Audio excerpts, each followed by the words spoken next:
This is the Heavens Banquet stream, and today I do plan on going over actually Joshua 8, I believe, and we'll be correlating that to some other historic events from a relatively recent time period, something that many of us have at least have relatives who have experienced. Okay, well, it looks as though that my plans are not going to work the way I quite had anticipated, which is not uncommon and gets into the whole subject that we are going to be talking about today. We are here on Joshua 8, and let me get this back here. I think I have it down. The first part here, this isn't complete, but it'll give us a good enough example here. This Joshua 8, I'm going to talk a little bit about the destruction of Ai. It looks like AI, but it's pronounced, I believe, Ae.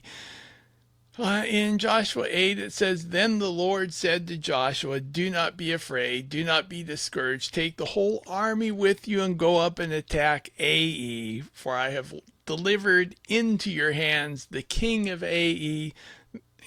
He ended up with a very, very bad ending. "His people, his city, and his land. You shall do to Ai and the king as you did to Jericho and its king." I suppose that Jericho's king met a very painful end. "Except that you may carry off the plunder and livestock for yourself. Set an ambush behind the city." So this is where it gets interesting. The Bible is teaching you about military strategy, which brings me to the book I'm reading here, this one right here, called Certain to Win. I think you can see it right there. This book, Certain to Win, is about John Boyd's strategy. And he was a fighter pilot in the Korean War. I believe he was also involved in the Vietnam War. His ideas about aerodynamics and fighters, how they maneuver, was instrumental in creating American fighter aircraft. But the thing he's famous for is mobile warfare. And one of the things he talks about is a decision cycle. He calls it the OODA loop. And what does it stand for? Observe, orient, then decide, and act. And if you're really good and have really good intuitive feel for what you're doing, you can eliminate or work through the decide factor extremely quickly. So it's observe, orient, act. And I imagine, and it's useful for when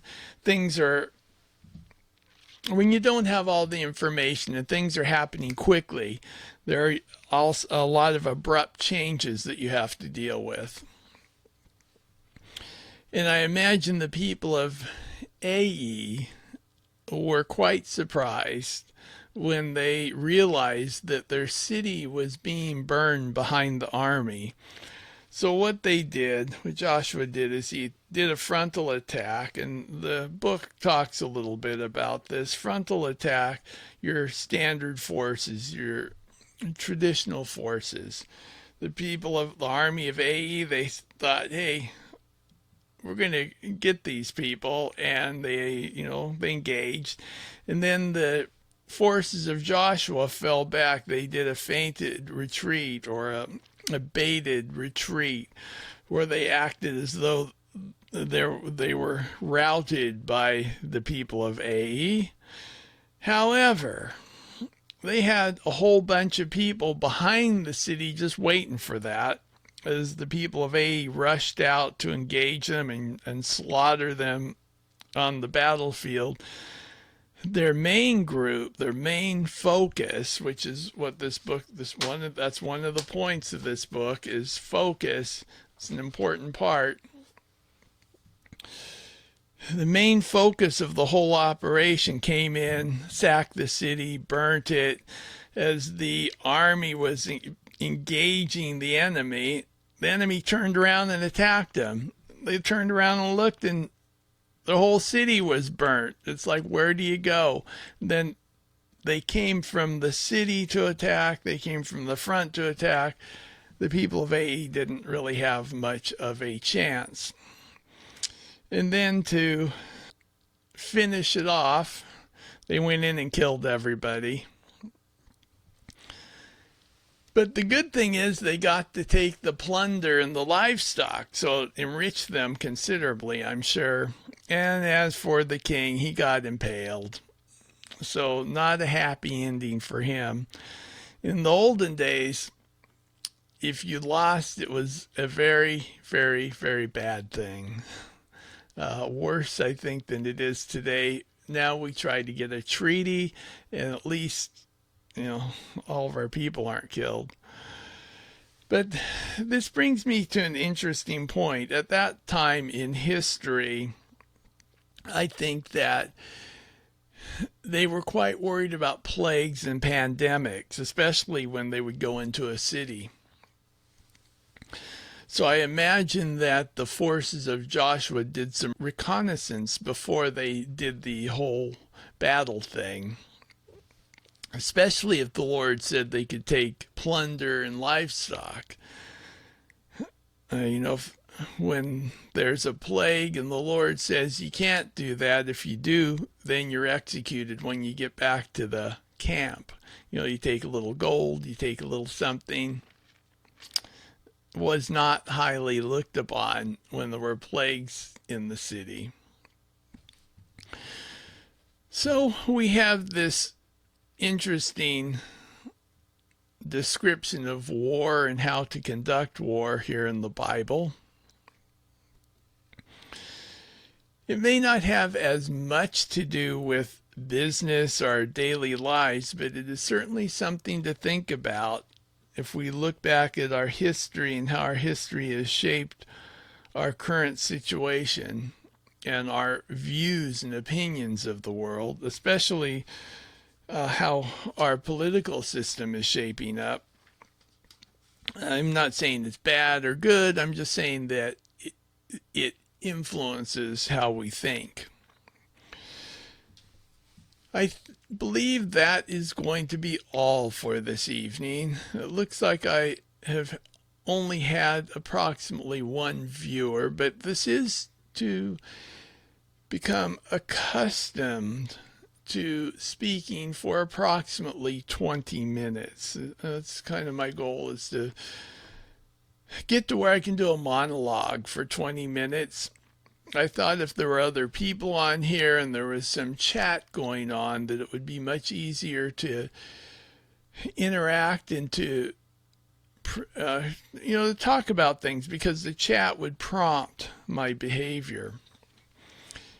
And I guess I am looking for a little interaction, because I have a lot to say, but if it's not prompted, it tends to be easier said in writing. So I do write quite a bit. But that is our Bible lesson for today. There's a whole lot more about war in Joshua, the art of war, I should say, the art of war according to the Bible. That will be it for this evening, I think.